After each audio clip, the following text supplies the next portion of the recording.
A gente teve um conjunto de pataquadas da mídia nesse caso que há muito tempo eu não via. Verdade. A ponto de talvez a gente ter um marco, inclusive, para repensar um pouco a mídia.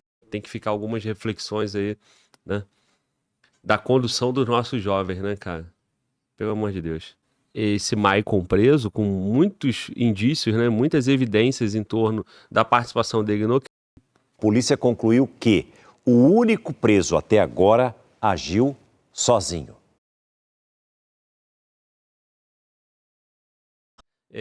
Polícia extrai conteúdo de aparelho de celular, né? Polícia quer que amigo de Michael preste depoimento. Vamos ver esse vídeo aqui? Vamos lá. Porque os policiais que estão dentro dessa viatura, nesse momento, tentam encontrar um amigo do Michael. Amigo ele... Antes, foi falado sobre a ferramenta, acabou que eu não comentei. Sumiu algumas ferramentas do pai ou padrasto do Michael, né? E aí essas ferramentas foram encontradas lá na mata. E o cara confirmou, são minhas, né? Então esse Michael teria montado tudo planejado, né? E certamente a polícia não tem dúvida, né? Dessa trama toda. O difícil está sendo juntar, né? E conectar um ou outro, né? A participação de cada um, né? Vamos lá entender agora sobre esse amigo do Michael aí. Porque o cara não fez sozinho, né? O Gustavo e o Daniel, se eles tiverem participação, a participação não é no ato executório, na execução em si, né? Porque eles têm testemunhas que eles estavam, durante a madrugada, acompanhados. O Daniel pela mãe, né? E o Gustavo por uma outra mulher. Porque os policiais que estão dentro dessa viatura, nesse momento, tentam encontrar um amigo do Michael.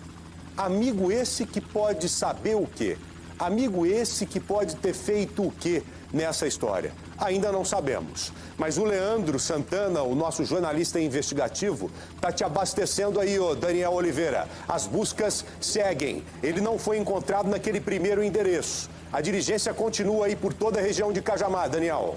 A diligência continua, Joel. No primeiro endereço era a residência dele, não foi encontrado ali, mas os investigadores conversaram com a mãe desse amigo do Maicon. Ela disse que ele está trabalhando e os investigadores foram enfáticos e disseram para ela que ele precisa prestar um depoimento ainda hoje. Ou seja, a polícia quer ouvir este amigo do Maicon. Essa mulher também revelou ao nosso jornalista investigativo que no dia em que a Vitória desapareceu, esse amigo do Maicon estava em casa dormindo. Ela garantiu isso para os policiais, mas a polícia deve ter algum elemento para levar este homem à oitiva. Joel. Estava dormindo em casa, mas eu ouvi dizer, não sei se vocês também, de um cara vizinho ali ao local que seria a casa do Michael, possível. Então talvez a gente tenha alguma explicação nesse sentido. Acho que nas próximas horas, porque as coisas estão acontecendo rapidamente aqui no Brasil. É muito detalhe, né, cara? Muito detalhe. Aqui tem um outro vídeo falando que a polícia extraiu o conteúdo do aparelho de telefone. Vamos ver. Daniel Oliveira, o que nós temos aí como importante que foi extraído por esse equipamento israelense do aparelho celular, provavelmente do Michael? Pois não, Daniel? Joel, dos 9 aparelhos que foram apreendidos, a polícia já extraiu o conteúdo do aparelho do Maicon. Esse conteúdo ele é de 2020 até um pouco depois da data do desaparecimento da Vitória. Esse conteúdo já está sendo analisado pelos investigadores e nós estamos, junto com os investigadores, avançando nesta apuração. O que é certo, que a polícia já confirma pra gente, que existem ali dados importantes que possam levar ao esclarecimento desse crime, e que, principalmente, as conversas são fundamentais para a investigação. Essa informação nós já temos confirmadas por fontes policiais. Então, o celular do Michael, o conteúdo chegou agora há pouco na delegacia e os investigadores já estão abrindo arquivo por arquivo e a gente vai tendo acesso e atualizando aqui para você, Joel. Não, mas vem cá, o celular chegou agora há pouco. Nesse momento, agora que eles estão colocando o equipamento, estão utilizando o equipamento, eu não entendi esse final aí. Deixa o Daniel comigo às vezes aqui, por favor, em imagem. O Daniel aqui. Ô Daniel, eu quero falar olhando nos seus olhos aqui, porque às vezes a gente entende melhor. Você falou que o celular chegou agora há pouco na delegacia, o que foi? O conteúdo acabou de chegar, Joel. O Celebration já passou ali por esse celular e o relatório já foi entregue agora no início da tarde para os investigadores. Como é um conteúdo muito vasto, que é desde 2020, é um arquivo pesado, que a polícia tem que ir abrindo ali ponto por ponto. Deve ser uma transcrição. Exatamente, é uma transcrição do conteúdo desse aparelho celular. Resumindo, a reportagem falou, não disse nada, né? Que, pô, uma informação não fala a informação, o amigo, mas o amigo não fala o nome. É isso, cara. Agora, a reportagem não tinha que saber disso, pô. Não tinha que saber, pô. Porque o tempo todo, e aí fica um monte de informação solta, né? Esse Michael tá uma semana já que ele tá preso, né? Então, quando ele foi preso, né? A justiça deve ter autorizado passar, né? E esse Celebration, né? Que é um sistema para recuperar as mensagens, e isso aí deve ter sido concluído hoje. A polícia vai começar a trabalhar em cima disso, né? Então nós vamos demorar alguns dias ainda para saber, né, o que pode ter de verdade. Lembrando que o criminoso, ele se acha esperto, né? E normalmente o que ele faz? Ele vai lá e deleta as mensagens, né? Deleta a informação. Só que a polícia consegue pegar essas informações.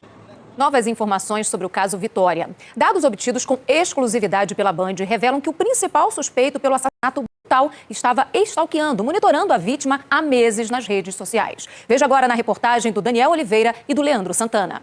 Às 23 horas e 21 minutos do dia 26 de fevereiro, Vitória postou este status, informando que estava saindo do trabalho e voltando para casa. Ela aguardava no ponto de ônibus. Maicon fez uma captura de tela desta publicação exatamente 45 minutos depois, à 00:06. Ele poderia imaginar o horário exato em que Vitória chegaria ao bairro Ponunduva. Para a polícia, isso reforça a hipótese de que ele poderia estar à espreita, esperando o momento certo. Além do conteúdo do smartphone, obtivemos acesso a uma câmera de segurança. Aqui, um carro bem semelhante ao dele circula por uma rua. São duas capturas, uma às 2 horas da madrugada e outra às 5 horas, conflitando a versão de que ele estava em casa, que inclusive já chegou a ser desmentida pela esposa. Teve uma reviravolta na investigação sobre a morte da adolescente Vitória Regina em Cajamar, na Grande São Paulo. A polícia concluiu que o único preso até agora agiu sozinho. Os peritos conseguiram confirmar que Vitória também foi vítima de abuso sexual, inclusive por mais de uma pessoa, Marcão. A gente teve um conjunto de pataquadas da mídia nesse caso que há muito tempo eu não via. Verdade. A ponto de talvez a gente ter um marco, inclusive, para repensar um pouco a mídia. Verdade. Primeiro, aconteceu o fato, todo mundo começou a falar que era crime de facção. Eu liguei para contatos, para fontes que eu tenho, e os caras foram claros para mim. A gente não mata menor. É meio que uma regra. É uma regra. Então, a não ser que o menor seja envolvido com o próprio organização jovem, aí é outra história, outras ideias, e é muito difícil de acontecer. Então os caras já tiraram o corpo fora. Mas quando você coloca que o crime é de organização criminosa, você cria um conjunto de cliques. Daí para frente, o que vai levar esse caso é o conjunto de cliques que vai capitalizar todas as vezes que você bota com a Marielle também, né? Exatamente. O que é a primeira coisa que eu percebi? Os caras, quando colocam uma espécie de primeiro suspeito por contradição no depoimento, eles falam de um Gustavo Lira. Verdade. Sai na UOL, sai em vários lugares Gustavo Lira, porque sai em um lugar todo mundo replicou. O Gustavo Lira era um cara que não tinha nada a ver, que tinha conhecido a Vitória, tinha alguma coisa com a Vitória muito tempo atrás. Os caras falaram ex, alguém foi buscar o Gustavo Lira, e você pode ter 4 ex com o mesmo nome. Às vezes você repete um padrão, né? Uhum. E na verdade era o Gustavo Vinícius que era. E aí depois começa a falar que na verdade não era namorado, que tinha um caso. Mas isso são as primeiras coisas que a gente começa a ouvir. Depois começa o conjunto de assim... Disse, não disse, é desse jeito, não é desse jeito. Glauber, enquanto você vai vendo aí, eu vou agradecer aí a Fernanda, que mais uma vez aí contribuiu, que a gente não estava sabendo dessa questão do tatuador, né? Então, assim, essa informação, obviamente, é uma informação relevante, né? Sabendo. Agora, o fato que me deixa um pouco intrigado e curioso é que o outro Gustavo... ninguém conseguiu contato com ele, reportagem nenhuma. Então, assim, se são 2 Gustavos, né? Estão falando com o Gustavo, que alega ter tido um relacionamento com ela em outubro, né? Teria ficado com ela em outubro e voltou a falar no mesmo dia em que ela desapareceu. E o outro, né? Ninguém conseguiu localizar a reportagem, como é que tá isso, né? Que também seria relevante ter ele aí. Chegaram até o Daniel, né? E, enfim, os três, né, que de alguma forma teria alguma ligação. A Marta mandou 2 superchats e um dos superchats foi o seguinte: o celular foi ligado, o celular da Vitória, né, foi ligado em Campinas, e o irmão de um dos suspeitos esteve em Campinas. A polícia sabe que ele esteve em Campinas. Então é mais um elemento aí, né? O celular da Vitória foi ligado em Campinas, e o irmão de um dos suspeitos. Agora, eu não sei qual suspeito, não sei onde saiu essa informação. Ah, então, depois do sumiço dela, o telefone foi ligado em Campinas. Isso. Caramba, cara. Tá, aqui, ó, pessoal, pode dividir com eles aí. Eu tô aqui, ó, procurando o vídeo, entrei na playlist Caso Vitória. Vamos ver se eu consigo... Aqui, ó. Vitória cotou tatuar o nome Gustavo dias antes de morrer. É esse vídeo aqui. Vamos lá? Vamos assistir? Vamos lá. Foi a Fernanda de quê? Fernanda Carelli. Fernanda Carelli, que maravilha, cara. Obrigado. Você conseguiu aí, cara, contribuir demais com a gente, com a tua informação. A gente não estava sabendo. Então, a importância de vocês participarem, né? Vamos lá. Mas que a polícia diz que esse ex aqui, o Gustavo, poderia ter um envolvimento com o Daniel, diz. Isso faz parte da investigação. E que mesmo sendo ex, ela recentemente tentou lá o contato com o tatuador para ver quanto que custava tatuar o nome dele no pulso. Então era um ex, mas que ainda era presente. E que pode, pela lógica dentro de tudo que a gente tem aqui, ter estimulado os ciúmes de alguém. Vamos ver na matéria essa questão da tatuagem. Acompanhe, por favor. Meu Deus. O áudio a seguir foi enviado por Vitória a este tatuador. Deixa eu te perguntar, quanto você cobra pra escrever o nome Gustavo no meu pulso? O tatuador não soube dizer de qual Gustavo Vitória queria tatuar o nome. Mas o áudio foi enviado no dia 7 de fevereiro, 21 dias antes da jovem desaparecer. Ao que tudo indica, a vítima ainda mantinha um relacionamento com um dos 2 Gustavos que foram citados na investigação. Para familiares, Vitória disse que tinha terminado com Gustavo Liro em janeiro, mas eles desconfiam que ela pode ter continuado com o rapaz. Já Gustavo Vinícius, que teve a prisão negada pela polícia, disse em depoimento que ficou com a jovem só 2 vezes, embora a investigação acredite que ele tenha se relacionado com ela por 4 meses. Perguntado, o tatuador que trabalha na padaria onde Vitória trabalhou disse que não sabia sobre a vida pessoal da garota. Infelizmente, fora do trabalho, nunca cheguei a encontrar com ela. Só tinha contato mesmo com ela no trabalho. Vitória trabalhou aqui nesta padaria por 7 meses. Cara, vocês entenderam, mano? Vamos lá. Ela cotou pra tatuar o nome Gustavo, né? Ele não sabe qual Gustavo. Porra, é triste isso, cara. E aí ela teria terminado o relacionamento com um Gustavo, que é o Gustavo Lira, em janeiro. Mas ela teria se relacionado com o outro Gustavo Vinícius, em outubro, né? Ou seja, tem um intervalo de 3 meses. Nesse intervalo de 3 meses, a polícia acredita, né, que na verdade ela tenha se relacionado com o Gustavo Vinícius por 4 meses, né? Que junto com o outro Gustavo. E ela queria tatuar o nome do cara. Eu também tatuei no meu pulso aqui, ó. Só que no meu pulso tá escrito Creia, né? Isso. Enquanto eu tô tatuando Creia, porra, a menina tá tatuando o nome de um cara que se relaciona há 1, 2 meses. É foda, ela é vítima, eu vou respeitar o fato da vítima, mas, porra, tem que ficar algumas reflexões aí, né? Da condução dos nossos jovens, né, cara? Pelo amor de Deus. Vamos lá. E foi aqui que ela conheceu o rapaz que fez as 2 tatuagens que ela tinha, uma no braço e outra na perna. A garota faria a 3ª na semana seguinte ao desaparecimento e morte. Eu fiquei meio surpreso, porque uma semana antes ela tinha marcado de fazer outra tatuagem comigo, inclusive. E quando soube da notícia da morte, eu também fiquei bem surpreso. Porque eu não imaginaria que ia acabar desse jeito, entendeu? Segundo ele, Vitória estava marcando de tatuar um lobo nas costas. Aí tá bom. Se Deus quiser, esse ano ainda eu faço essa. Agora não, porque eu não tô trabalhando, não tenho dinheiro. Mas eu vou ver se aquela lá que eu te falei, eu faço. As tatuagens da borboleta na perna e da flor no braço ajudaram a polícia a identificar o corpo em avançado estado de decomposição. Foi meio que um choque, né? Porque, eu não sabia até então que identificaram o ponto da tatuagem. Aí chegou um colega meu falando que a tatuagem tinha aparecido na TV. Bom, essa tatuagem, o lance do desejo de fazer a tatuagem, mostra para mim, e tenho certeza que para vocês também, que mesmo o cara sendo tratado como ex, havia algum tipo de ligação. Claro. E vocês se lembram que lá atrás nós falamos, olha, ele era um ex, mas que teria um relacionamento com uma outra pessoa, e essa outra pessoa teria conhecimento de que eles conversavam, eles, Vitória e Gustavo. E essa terceira pessoa pode ter ficado enciumada com isso e resolvido ali cometer o crime. E nós ouvimos dizer também, você vai se recordar, que esse cara seria um Daniel. O Daniel que teria um envolvimento com o Gustavo e que teria se revoltado com esse possível relacionamento, com essa possível relação ainda hoje dela com o Gustavo. Aí eu te pergunto, onde que entra o Michael nessa? O Michael que até agora é o que há mais provas contra ele. Onde que entra esse cara? Dá um pisca no Garrafa ali, já estou vendo que nós estamos em condição. O Garrafa foi para um lugar ermo, é tudo na mesma região ali.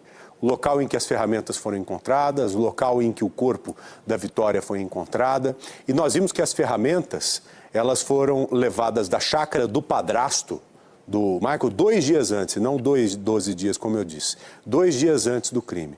Ele está fazendo uma gravação e acertando o sinal ali para, assim que possível, conversar com a gente. Mas eu precisava muito saber essa história do Daniel. Eu sei que ninguém tem condição de bancar que Daniel é tal Daniel, porque são 2 na história, né?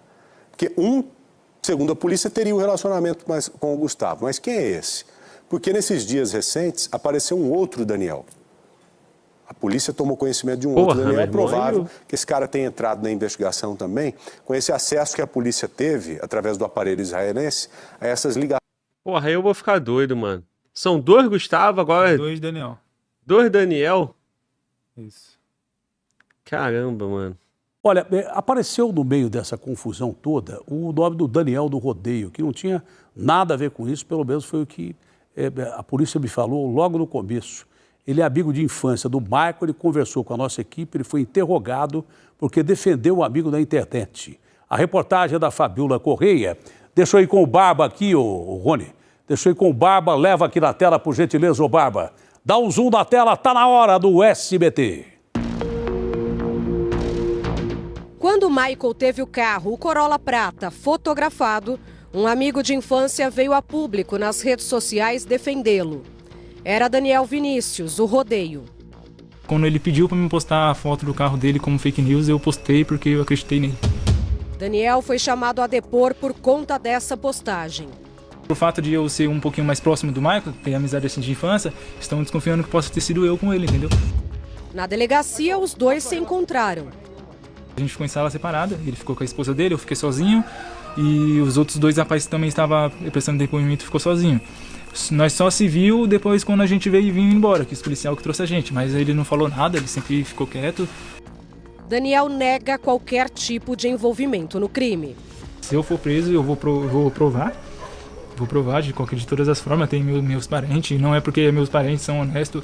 Viu eu chegando, viu que a minha moto estava com meu irmão nesse dia e eu fui dormir, era 00:30 quando ele chegou, porque eu tenho preocupação com minhas coisas, principalmente com a minha motinha, porque eu dou um duro danado para me pagar ela. No dia em que Vitória sumiu, Michael veio à casa do amigo buscar peças para a moto. Até o dia que ele veio buscar o grampo aqui, que foi o dia do desaparecimento dela, ele estava de boa. Ele pegou aqui onde a gente está, eu entreguei dali para ele pegou, virou e falou assim, quanto que deu? Eu falei o valor, foi R$7,70, baratinho. Aí ele falou assim, beleza, passa meu Pix, eu vou fazer para você. Aí ele virou, desceu aqui, pegou o carro dele, com outro colega dele que também é colega meu, mas mora em outro lugar, mora lá em Jordanesa. Pegou e seguiu o caminho dele e eu segui outro, entendeu? Agora, depois de tantos indícios ligando Michael ao crime, Daniel não defende mais o amigo. Aquele Michael de época de escola, porque era um moleque muito da hora, era um moleque muito gente boa. E tipo assim, se ele realmente fez isso, eu não sei o que aconteceu com ele para ele ter feito isso. Até porque a gente conhece a família é muito gente boa. Então, é difícil falar. Se realmente ele for o assassino, a gente sempre teve um assassino do nosso lado.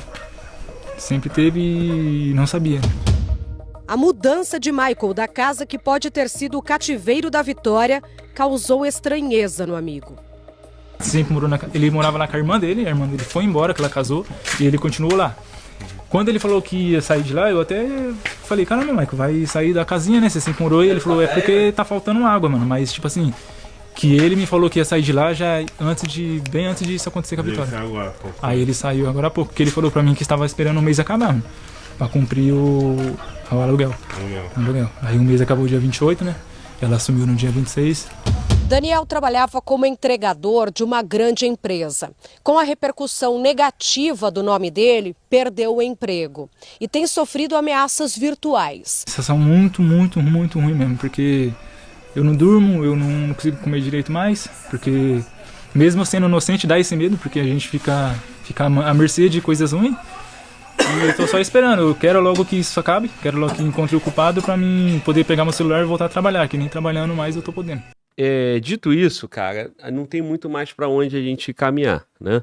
Então, hoje nós temos aí esse Maicon preso com muitos indícios, né? Muitas evidências em torno da participação dele no crime. Tem essa história um pouco quanto mal contada, né? Que é desse Gustavo, desse ex dela, mas essa situação dela querer tatuar o nome no pulso. Assim, a gente sabe que adolescente, né, que essas meninas são encantadas, são muito provavelmente emocionadas, faz uma avaliação errada da vida, né, ainda pouco amadurecida, né, e pode ser que a pessoa queira fazer uma tatuagem, né, pode ser que ela queira, né, fazer a tatuagem, tenha tido essa vontade, com base em nada, não sei, né, talvez de repente vai impressionar. Pode ser tudo, cara. Mas é difícil você conceber que o cara ficou com ela 2 vezes em outubro e agora em fevereiro a pessoa querendo fazer uma tatuagem do nome de alguém que não vê e não se relaciona desde outubro. Sim. Cara, é uma menina de 17 anos, dá pra ver, né?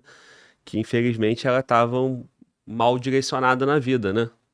E aí acaba virando vítima de um crime bárbaro desse e tá estranho.